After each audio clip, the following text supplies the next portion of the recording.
The problem was that money could be sitting in my account for a year before I found the next juicy real estate deal. So I'm like, instead of having that money sit idle, let me establish a stock portfolio that I could borrow against. Let me diversify with crypto because the more I got educated on crypto and the more I read up on it, the more I'm like, this is my home run type of play. I see that as way more risky. And I see my real estate as consistent, cash flowing. It's going to pay me every month. It ain't going away.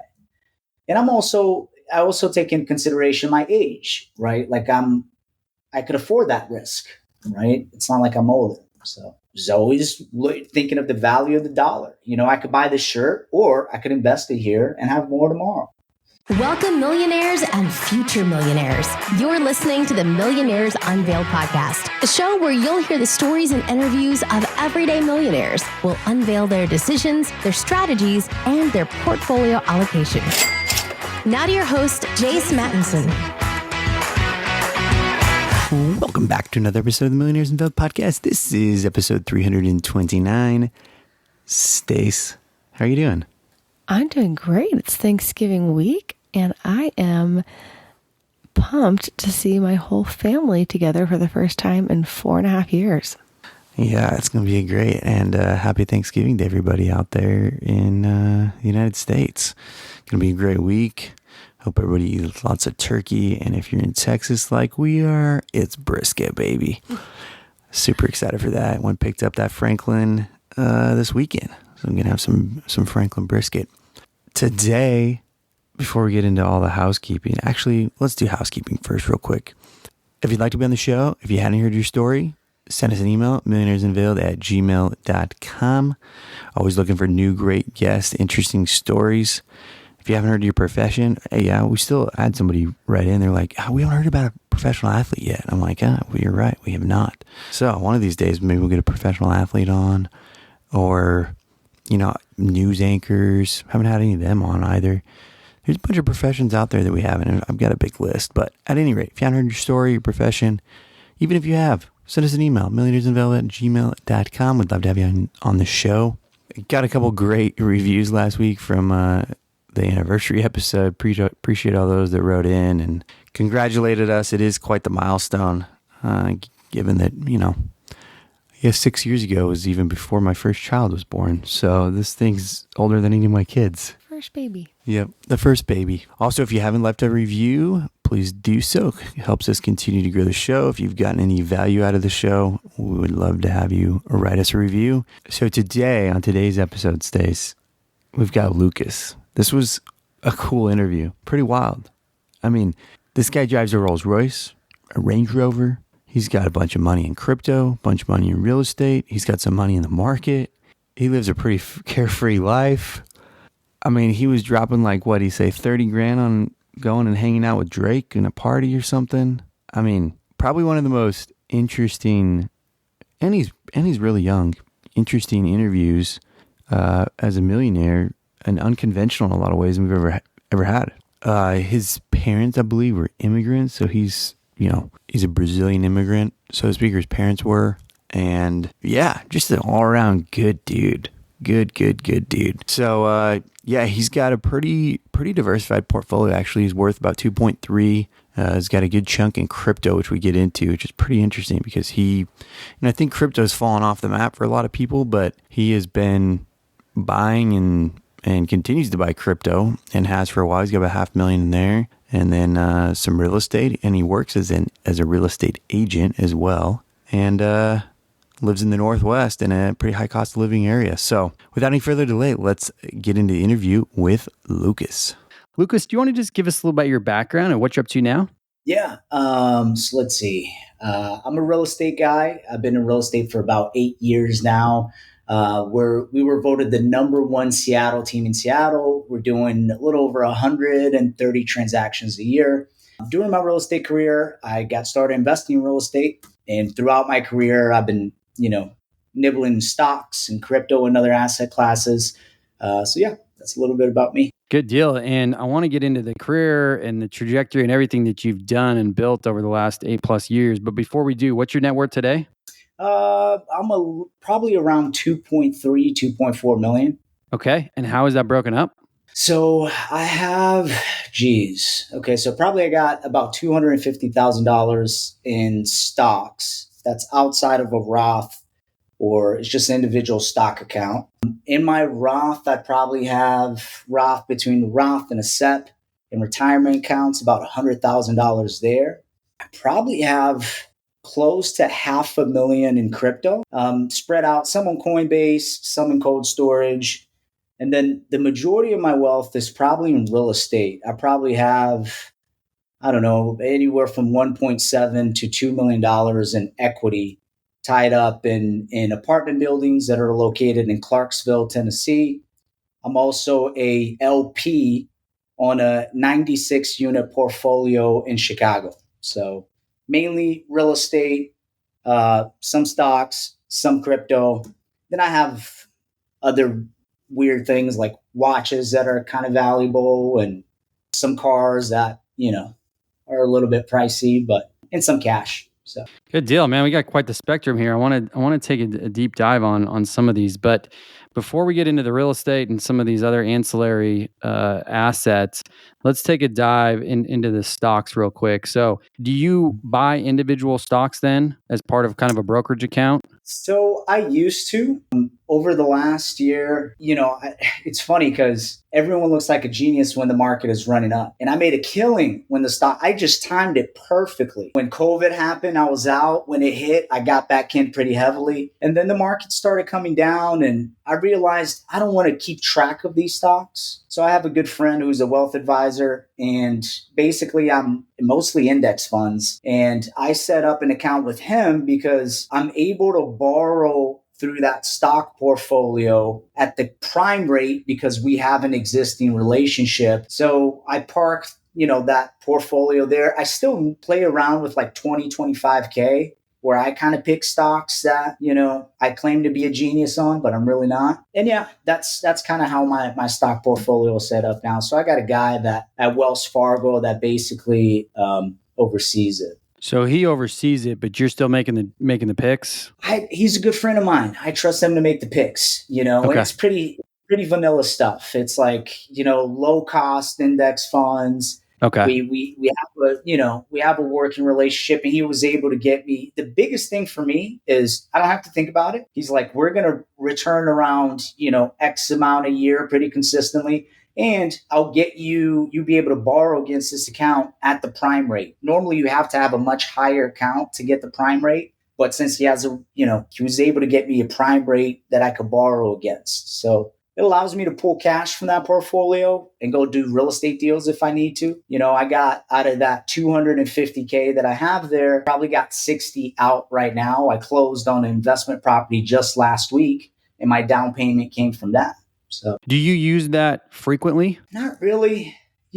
I was actually I could have paid cash for this investment property, but I'm like, I want to stay a little bit. I mean, can I curse? I'm sorry for it, but I want to You're keep good. a little bit more cash. I don't know. It's just, it feels right for me the way times are going. I'd rather keep my cash. I borrowed very little against this stock account. I have no risk of a margin call. And if I do, I'll throw my cash back in there. But I don't know. It's just kind of investing for me. It's like, I know the basics, but I also kind of got to feel my gut the way things are going in the marketplace. You know what I mean? Yeah, no, I hear you. And quite frankly, we just haven't had that many people that have brought up margins. So I wouldn't mind diving a little deep if you don't mind on that. So on the portfolio, are you able to borrow against the whole thing, or do you have kind of a stopping point, or kind of explain, how that works, and maybe even get into what a margin call is, because I don't think we've gotten into that very much on the show. Yeah. So I believe I'm able to borrow up to 70% of the stocks portfolio, right? And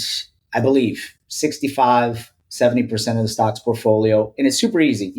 I could just transfer my checking account and boom, I have the money right away. Or they give you checks for it. Now, you got to be smart with it. You got to be smart because it's debt, right? I mean, it's your prime rate today is probably like, I don't know, 7%. So maybe even higher. I'm not sure. But I only borrow very small amounts. So that way, if the value of the portfolio, which is, let's say, 250,000, let's say we have the worst performing month and that portfolio goes down to 150,000, right? I'm still safe. I'm still not at risk of my margin call because I only pulled out 60. Does that make sense? There's still enough room in there for the portfolio as a whole to keep dropping. Now, I know the index funds in my portfolio, and they ain't going to drop to 150,000. Otherwise, the whole market is just simply collapsing. So, like, you also got to understand what your basket is made up of. Is it more volatile stocks? Is it more conservative stocks? Mine is more index funds. It's not very that risky. But I also borrow very little against it, and I only borrow against it to make another money play. I'm not going to borrow against it to take a trip or buy dumb things. I'm going to borrow against it to make more money. Yeah, for sure. And then the SEP, the IRA that you have as well, and the other money in the market, is that all controlled by you at this point? No, I'm not doing self-directed yet. I've thought about it. I feel like I don't have substantial enough amount in my SEP and my Roth to really start controlling it. You know what I mean? To do a self-directed one. It's also under my advisor at Wells Fargo. They manage that as well. They're pretty simple SEP and Roth IRA. But no, I've thought about doing self-directed, but not a priority right now.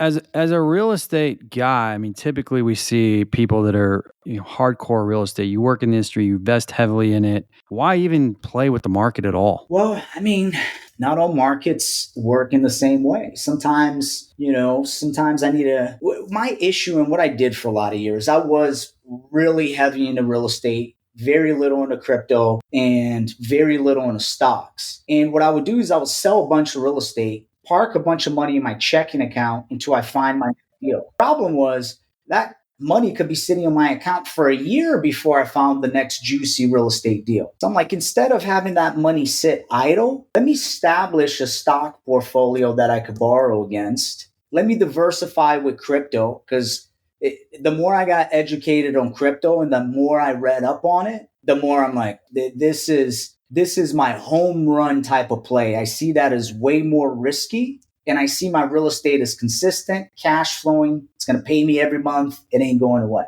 And I also take into consideration my age, right? Like I could afford that risk, right? It's not like I'm older. So thanks for diving into that for us. So I'd love to back up a little bit. How did your financial journey start? Did you know, hey, I'm going to go straight into real estate, or did you start somewhere else? Did you go to college? Let's reverse a little bit here. Yeah, for sure. So I'm a first generation immigrant. My parents moved here from Brazil. And I mean, as long as I could remember, like, money was an issue. It was a problem, and my mom cleaned houses, my dad cleaned boats, and we couldn't figure out this money thing. So from a young age, I wanted to figure out the money thing. I was like, who's I want to get some of it. Who's got it? And college just wasn't for me. It just wasn't for me. So ventured out of there and moved to Seattle because I felt lost at that time. I'm like, I'm 19. I don't want to go to college. I feel like a loser because I'm not going to college. I don't know what to do. So I moved to Seattle, and I'm a pretty basic guy. Like, if I want to learn something, I'm going to go to someone who has that skill and be like, hey, what are you doing? Like, as simple as that. Not a professor. I'm going to go to someone who has the thing that I want to acquire, and I'm going to ask them how to do it. So moved to Seattle, got into sales, and basically I just chased down a mentor for a realtor until one person agreed. They taught me real estate, and real estate kind of opened up the doors. My first year of real estate, first 6 months, I didn't sell anything. The next 6 months, I sold 17, 19 homes, made $150,000, which for me at the time was, whoa. Like, the most my parents have ever made is maybe $35,000 each. So I'm like, this is crazy. And then from there, it just built a business. The cash flow went up. I was always thinking of the value of the dollar. I could buy this shirt, or I could invest it here and have more tomorrow. So how did your lifestyle change throughout that journey? Did you start off saving a lot, or were you excited with the money, start spending right away? Kind of walk us through those changes too. It ebbed and flowed. I think now I have much better control of it. My first year when I made that money, I went and got a brand new Tesla in a penthouse right downtown that was gorgeous.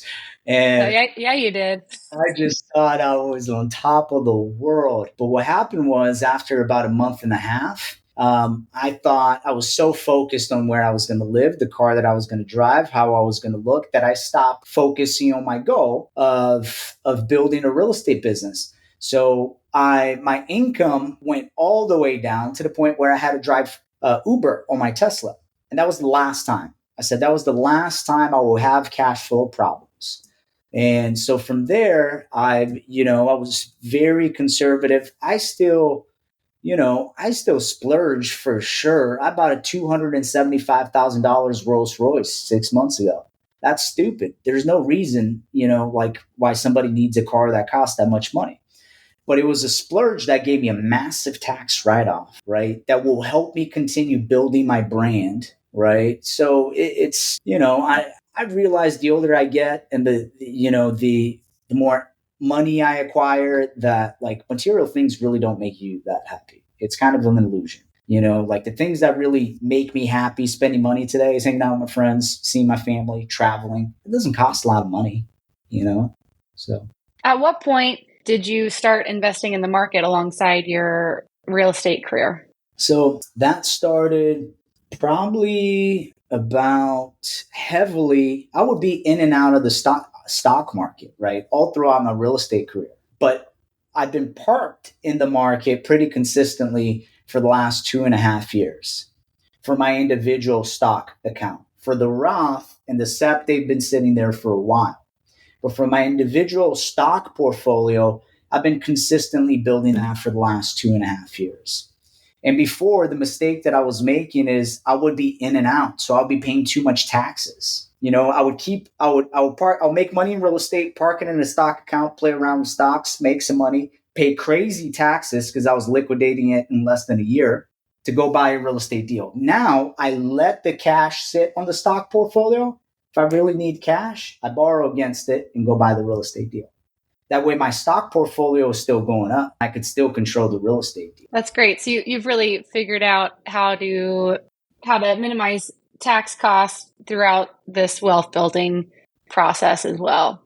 So you mentioned you have some apartment complexes, and those are out of state. Do you also have do you have other rental properties where you're living as well, or where are all of these properties that you're owning? Yeah, so I have a 20 unit portfolio in Clarksville, Tennessee. I'm an LP on a building in Chicago. I believe it's 96 units. So LP stands for limited partner. I own a small fraction of that big building. I have a flip that I have going on here in Seattle in the rental property that we just acquired last week. And then my primary home, which is the house that I'm in now. So, doors that I own on my own, 23 at the moment. And then I'm an LP on a 96 unit portfolio. And we have an offer out for a 49 unit portfolio south of Dallas, but that's being purchased under a fund. So essentially a business that I formed. It's not going to be 100%. And what made you decide to have these rental properties outside of your primary state that you're living in? Has that been a problem? Is it easy to do and manage? Yeah, great question. So I think the advice I give most people is start where you live, because if you're just starting out, you're going to be too scared going out of state. I was in real estate and I was scared of going out of state for like 5 years. Because when you're going out of state, you have to run it like an actual business. You have to analyze that property like an actual business. You have to interview the property manager like an actual business, and you have to keep the property manager accountable like an actual business. When a property is in your area, you could I'll go check on the tenants. I'll fix that myself, right? So start where you live, because otherwise you never start. But once you have a few rentals and you get a hold of it, a grasp of it, you're like, I could kind of do this anyway. And the reason I chose to go out of state is a few reasons. I'm in Seattle. Landlord-tenant laws in Seattle are getting very difficult for the landlord. So, I don't want to deal with that. So that's number one reason. The second reason is there's two types of real estate markets. There's appreciation markets where the value of the asset goes up substantially. Seattle is one of those markets. The average national appreciation here is 6%. That's pretty high. Now, the cash flow, which is the monthly drip that I pay my bills with, that I pay for the car, for the trip and everything else, my cash flow in Seattle is not that great. It's not a great cash flow area. So I went to a market where it's the opposite. The cash flow is amazing. So I went to a market where the cash flow is amazing and the appreciation is not that great. So the cash flow in Clarksville, Tennessee is amazing. My monthly cash flow is anywhere from 13 to 15K a month, and that's just, and it goes up every year because rents go up every year. And that requires zero. I mean, I check in with the property manager once a quarter, but I knew what I was doing. I was confident. I knew how to do my due diligence. And that takes doing a lot of deals in order for you to get confidence. There's no shortcut. You got to do the work to get the skill. So. And that property in Clarksville, you said nets 13 to 15 a month? 13 to 15 a month, yeah. After property manager, taxes, insurance, everything else, you're nice. Anywhere from 12, 15. Yeah. I also have a crazy low interest rate, so that like a lot of the deals that I'm underwriting now, it's tough to get these properties to cash flow with 7.5%. You got to get creative. You could still find deals, but you got to get creative now. Yeah, for sure. Today's episode is supported by Masterclass. Masterclass makes a meaningful gift this season for you and anyone on your list because both of you can learn from the best to become your best, from leadership to effective communication to cooking. Whether you're watching Masterclass on TV, listening in audio mode, in the app, or on their site, the quality speaks for itself. It's like Masterclass instructors are your own personal mentors that are going to help you to reach the next level. How much would it cost to take one-on-one classes from the world's best? Easily hundreds to thousands of dollars. With Masterclass annual memberships, it's $10 a month. Memberships start at $120 per year for unlimited access to one-on-one classes with all 180 plus Masterclass instructors. Learn how to negotiate a raise with Chris Voss or manage your relationships with Esther Perel. I'm a huge fan of Masterclass. In fact, I've taken several classes myself and continue to do so. Masterclass has been instrumental in helping me in so many aspects of my life and areas. In fact, one of the great things about Masterclass is once you take a class and you like it so much, you can go back and take it again. It's awesome. By supporting our sponsors, you are supporting the show. Visit masterclass.com/unveiled and get one free annual membership when you give one free annual membership this holiday season. Once again, that's masterclass.com/unveiled. And thanks again to Masterclass for supporting today's episode. So I want to go back to a couple of things real quick. One, we got to talk about this Rolls Royce. But before we get to that, the crypto. When did you start investing in crypto, and how did you kind of go about to get to the point where you've got several $100,000 in crypto now? Man, this story is kind of crazy. I remember I was 21 years old and I was doing an internship in Naples, Florida. Was working for this. I had already moved to Seattle, and my best friend, whose name is Matt, he's like, dude, you got to come back. I met this guy who's older guy. He's going to teach us how to trade Forex, how to trade currencies. This guy is the real deal. You got to move back for a few months. We're all going to live in a house together and we're going to figure out how to trade Forex. Well, I moved back to Florida, quit my job, went back to Florida, did this for about 5 months and didn't make money. But what I did learn that was super useful is I actually learned how to read technical analysis really well, how to better understand markets, and how to understand consumer sentiment behind the market. I did get some skills out of it, but right around that time I was dead broke. And I'm working at this doctor's office for like $12 an hour part-time just to make some money. And I have came across Bitcoin. And I was listening to this podcast. And I was like, this makes perfect sense. And I was young at the time. Bitcoin was like nothing. I'm talking about like not even dollars, like cents. And I went back home and I tried to figure out how to buy it, but I suck with computers. And back then it wasn't like there was like Coinbase where you press the button, you're like, okay, I got Bitcoin. But I understood the idea, I'm like, this makes sense. Couldn't buy the damn thing. I gave up. Long story short, my best friend calls me maybe 3 years later and he goes, dude, Bitcoin, I'm mining it. And that's when I first entered the market, which was, I believe it was 2016, 2015. So it was still low. I think I probably paid, I don't know, Coinbase could tell me, but I probably paid like 3 to 4K per Bitcoin, and I bought quite a few and I bought it and just kind of forgot about it. I didn't think about it too much. I bought some Ethereum as well. And then probably about during COVID, actually, when COVID happened, I went down the rabbit hole and I read there's some books back here that they're even on it where I read every book I could find on the history of money and Bitcoin and cryptocurrency. And I was like, oh, this makes perfect sense. Like, I think the US dollar they got to figure something out, dude. We switch from dollar being backed by gold. I think what's going to happen is we're going to take away the dollar altogether and it's going to come to a digital currency that, the federal government's already working on building. That's going to be the transition. Hey, no more dollars, no more bank accounts. You have a digital currency now. But yeah, so the more I got into it, the more I understood it, the more I invested. And I have a reoccurring deposit on Bitcoin and Ethereum every week, and it just goes. I don't think about it. So you're still continuing to invest in it then? 100%. I have a reoccurring deposit for my stock account, from my Bitcoin account, from my Ethereum account. It just goes every week. And this is the biggest piece of advice anyone listening to this should do today. Put $10. It doesn't matter. You just have to have it automatically go to where you don't think about it. My money just goes. My bank account I'm always low on cash. I can't afford to do anything because I'm busy.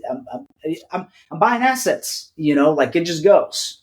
It disperses to assets, So yeah. Can't afford to buy anything except for a Rolls Royce. So tell me about the Rolls Royce, man. Building the brand. What led you to do that other than getting the massive, tax deduction for, I'm assuming 100% depreciation last year. Is that correct? Percent depreciation in it. And that was, I would like to say that's the primary cause, but the primary cause is I just wanted a Rolls Royce, dude. Those stars are really nice. So you get the stars and I'm like, I want one of these. But the secondary reason is, I got to depreciate the whole car. What had actually happened was I was trying to buy a development deal. I got in contract right around April of last year. We were going to tear down this home and build 4-row townhomes. Got in contract. All good. We're set to close a few months out. And I got in contract. Rates were maybe 5s. This deal took longer. Then rates became 7. As sellers started being a pain, development deal wasn't looking as good. The numbers weren't penciling out. I had to walk away from the deal. I had a partner on it. We each lost $25,000. It hurt. But most importantly, that deal was going to be my big depreciation for the year. Every year, I have to find something to lower my taxable income, because otherwise Uncle Sam just takes all my damn money. So I needed write-offs, man. So that deal was going to be my write-off. That deal fell apart. And, I'm talking to my accountant, who's amazing, right around November. And I'm like, dude, what are my options here? And I was like, what if I buy a car? He's like, well, technically, yeah. Is it a work vehicle? 100%. I'm working all the time. So I am working. We, made sense about it for $275,000. I think I put like $50,000 down. I financed it over a 96-month period, and I got to write the whole thing off. So yeah, and now I believe they lowered that to 80% of the vehicle's cost. So well, I think Jason and I need to go check out some homes in the Seattle area. It sounds like, and I think you need to show us around. Around anytime, just give me a call. We ride around in style. Yeah. That's awesome. Yeah. I love it. So is that a daily driver? You still have the Tesla? No, so the Tesla is long gone. That was years ago. I have a daily driver that's a Range Rover, and then the Rose, just kind of special occasions, and the certain, and it gets to a point where my whole idea behind it is, there's a car club here. I wanted to get involved in that. That's a good way for me to network and meet other successful entrepreneurs who drive cool cars, and it's all by the tax code. I read the law. That's the law. I'm like, cool. I didn't write it. Let's roll. So. I do think it's interesting. I do think it's interesting that there comes a point that spending more money can be advantageous because of the network that can come with it. Something like a country club membership, being a part of this car collectors club or whatnot, you can really use it to your advantage, even though your younger self that has less money is thinking, oh, that seems like that'd be a huge waste of money. But at this point, it's an investment. It's interesting because I feel like you get to a certain level where there's no way for you to grow unless you pay for certain things and pay for access. I truly feel like that. And that's like, I feel like money is just energy exchange. You know what I mean? Like we attach too much. I know from experience, because I know when I was broke, I attached too much emotional attachment to it. It's just energy exchange. It's value exchange. So yeah, I think like I have a group that I'm part of. They gave me this little shoe, right? They teach you how to build funds, how to build a hedge fund or a real estate fund or any type of funds. Super helpful. I'm immensely grateful to these group of guys. I met some amazing people. I paid $35,000 for a 1-year membership. It was worth every single penny, just for the people that I met, the things that I learned. So I'm a big fan in reinvesting and getting around better people, better environments. I think it's worth it if you're doing it with the right intention. Are you planning on starting a fund with what you learned from that group? We started a fund. We're official. It's called LK Capital. We have a LOI, a letter of intent out for the 49 unit that's south of Dallas that I talked to you about. I was on the phone today with the lender. So yeah, me and my business partner, Kurt. I mean, you got to understand, like, this is coming from somebody who I barely graduated high school. You know what I mean? Like I never saw myself as smart. For the last 2 years when I got into this fund space, I was intimidated, but it just goes to show. I mean, you put your head down, you stick to something long enough, you look for the right mentors, you do the work, you could achieve anything, So yeah. Well, I think that pairs perfectly with that American dream flag you've got right behind your head on our video. So what's the mark now? What's the goal? Okay, so our yearly goals, I've reached one of them. We're still working on the other two. Really, the big picture here is continue to scale the real estate business. We're in Seattle market. We're hiring. We're bringing people on. I want to continue scaling that business, and really the primary focus is the real estate fund. And the real estate fund is, we raise money from accredited investors and go out and outperform the market. And so that's really the primary focus. And I do some consulting on the side as well. That's something I picked up that's really been enjoyable, because I feel like I get to give back. I get to give back in a way. I get to transcend the tough lessons that I learned, and for a lot of these guys that are starting out in real estate, that are starting out investing, they find it super helpful. So yeah, that's been enjoyable. How did you meet your partner in that fund? Yeah, great question. So Kurt Yazisi is one of my best friends, man. The reason I got into real estate, he's older than me, and I've always kind of looked up to him. He was always a super sharp, put together, when I was just starting out my career, he was doing fantastic with his own business. And he's the one that's recommended I don't get into real estate. He's like, oh man, so competitive, dude. I used to work at Zillow. Like, the competition is just like, there's so many realtors, and they're all like, the good ones are already established. And I'm the type of guy that, like, I need like someone to be like, you can't do it. I'm like, oh, okay. So he kind of nudged me into real estate in that way. And I built an amazing real estate business. And I as I was building the business, I'm buying buildings for myself, and I'm like, man, I had clients asking me, can I invest with you? And I'm like, I don't know. Can you? I don't know how that works. Like, I had team members that are like, hey, let me invest with you. I'm like, I don't know how that works, dude. So that's basically the idea of a fund, a group of people coming together and buying a building. So when I started doing that, Kurt reached out. And he's like, dude, I'm thinking I'm getting out of my current business and looking for my next venture. And I'm like, come do this fun thing with me. And it's such a perfect matchup. I couldn't have dreamed it any better. I run fast, dude. I just go. Like I'm going, and he is operations like ninja, systems and processes for everything, and so organized and so structured and very analytical. So it's the perfect matchup, and I'm very, very grateful for him. So nice. So target net worth down the road, anything that you, number of doors or anything that y'all are trying to hit, or you personally? Man, I am very confident. I'm 31 today. I'm very confident that by the time I'm 36, 37, my whole thing right now is like, my next stage, I see it in brackets. The money and number doesn't necessarily like amp me up. Like, for example, when I was broke, I dreamed myself driving a nice car, having my own place in Seattle. That's all I wanted. I got that. Then I envisioned myself having a nice house, a Rolls Royce, and having enough money to travel and do whatever they wanted. Now my vision is like, I want to fly private. I want to call someone and be like, get this plane ready for me. I'm driving to the airport, call my friends, we're going, goodbye. And in order to do that, like from what I researched, like your net worth has got to be around 40 million in order for you to do that comfortably. So I would like to see 40 mil by the time I'm 40. I think that's doable. I think I'm coming across, my income grows every year, but also I feel like the ventures I'm getting into are also bringing in more money. Like the deals that I'm doing in the last few years bring in a lot more money than the deals that I did at the start because I'm more knowledgeable and skilled. So that'll be cool if I could have 40. If I'm flying private by the time I'm 40, while I still got hair, I think I'll be happy. Well, I think a happy birthday is in order. And I want you to know that my toxic trait is that I have to sing the entire happy birthday song when it's someone's birthday. And I'm not going to do it. I'm not going to do it on the show right now, but know in my heart, I want to. And secondly, it sounds like we need to have you back in 9 years for the $40 million hauler, and that'll be fun. I like that. The $40 million hauler.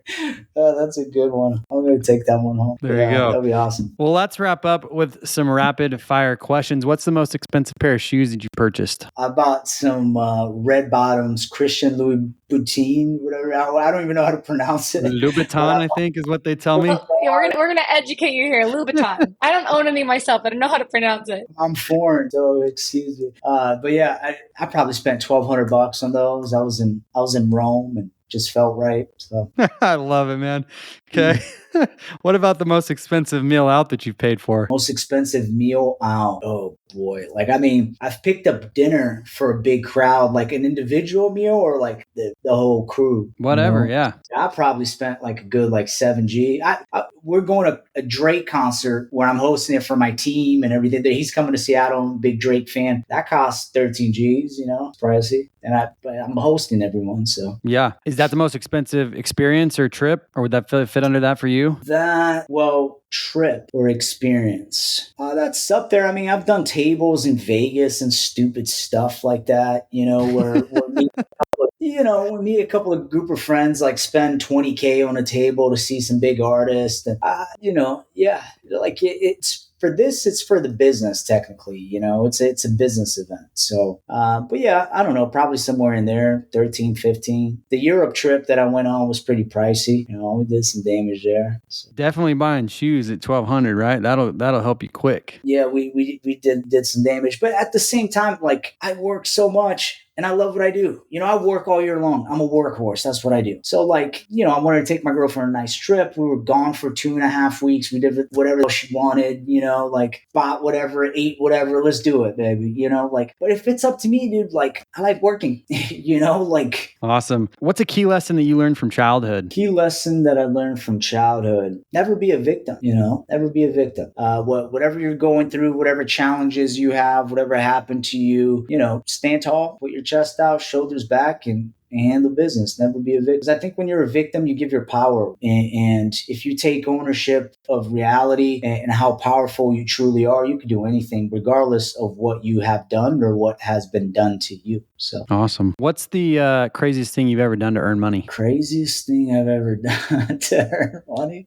And I don't know. I mean, I have no idea. Let me days. I sold newspapers. That was actually my first job. I went door to door after football practice. They would pick me and a few kids up. And it was in Florida, 100-degree weather. They would drop us off in the neighborhood. We knock on each door and ask them if they want to buy a year-long subscription of Naples Daily News. And the commission was like garbage, dude. And it was hot. And this dude, Paul, would just leave us out there for hours. He wouldn't let us back in the van. And we're like, Paul, we're calling him, where are you? It's so hot. So yeah, that was my first job. That sucked, Yeah, I think that's probably, I've never done, much crazy for money. Never done anything illegal for it. And if you did, this is not the place to share it. I have no shame. If I did, I would tell you 100%. Actually, I sold feet pics. You'd be surprised some of the answers we've been getting. It's been good. Really? It's getting spicy. Oh, wow. Yeah, you have to listen. I got some good ones coming up. Some good answers on this one. Oh, yeah. What's the most fun that you've ever had with money? Most fun I've ever had with money. Man, honestly, it's the simple things, dude. It's being able to spend the luxury of really I just came back from Florida. I took my nieces to Disney, took my dad, took my sister, spent the day with my dad hanging out. My nieces went to Disney with my girlfriend, took my mom out to a nice dinner, things like that. You know what I mean? That's the sweet stuff. I've done some extravagant things as well, like crazy traveling, but the older I get, the more relationships and investing into the people around me is the most rewarding thing. So what's a closely held belief that you once had that you recently changed your mind on? Recently, I change my mind all the time, but something related to money. I used to think that saving money is the way to wealth. And whenever I stopped thinking that way, that's when I started becoming wealthy. I feel you can't save your way into really rich. That was an illusion that I thought if I was just super frugal all the time and just stash all my money away in a bank account, that would solve the problem. And it doesn't. I learned that you got to play this, debt is the name of the game. You know what I mean? That's why every major corporation has a ton of it. That's why the US government has trillions of it. Debt is the name of the game if you know how to use it. How do you get ahead in life? You have to reconstruct your habits and patterns. Your habits are things that you do on a daily basis, a lot of the times unaware, your daily routine. You know what I mean? Human beings are very repetitive. If a smoker smokes, he's going to wake up at this time and have his cigarette. He has the habit of doing this, and whatever the case is, you have to look at your habits and you got to change those. And if you create better habits that you repeat day in, day out, you will reach wherever you're trying to reach, And then the second part of it is you have to be aware of your internal dialogue and the internal story you're telling yourself, right? So those two things, if you really take the time just to reconstruct it and you're like, okay, what am I doing every day? And if I continue doing this 5 years down the road, will I get to my goal? If your goal is to be a real estate investor and you have nothing related to that, well, you're not. That's a fact. So reconstructing those daily habits to where it serves your long-term vision, and then having a positive internal, or trying to have a positive internal dialogue with yourself, which that's another beast in itself. You know what I mean? But yeah, so that's the long-winded answer. Any final pieces of advice for somebody who's just starting out? Find a mentor, figure out what you want. If you're trying to get in shape, great, go find somebody who's in great shape. And make sure if you're trying to make money, go find somebody who has money, verify that they actually have money, check with trust, verify, hey, are they the real deal? Cross-reference them. If they are, ask them to mentor you, ask for help. So I think that's the shortcut for whatever you're trying to, Awesome. That's Lucas with a net worth of $2.3 million. Thanks for coming on the show today. Thanks for having me. Appreciate you guys.